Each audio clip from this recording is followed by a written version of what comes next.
До края на подкаста беше родила и я бях зарязал. Правя каквото си искам. Стига, бе. Имаш ли някакви трудности като водещ? Нямам батило. Да си водеш е баси лесното нещо.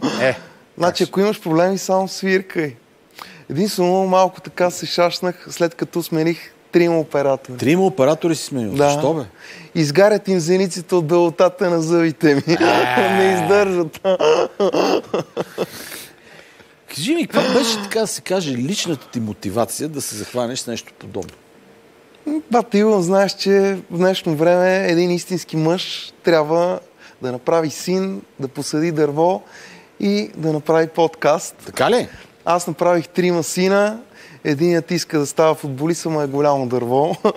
Та по тази логика, нали, ми остана само да направя подкаст. Добре си ги изчислил нещата. Да. Но аз не знаех, че единият ти син ще става футболист. То и аз не знаех. Чакай да видиш сега как разбрах. Значи това е... Смешно ли? Голям смях, ти казвам. Значи сина ми е на 12 години. Добре. Миналата седмица дойде и ми вика: тате, аз вървя по твоите стъпки. Викам: син ли имаш? А той вика: не, тренирам футбол. Голям смях, ти казвам, батило.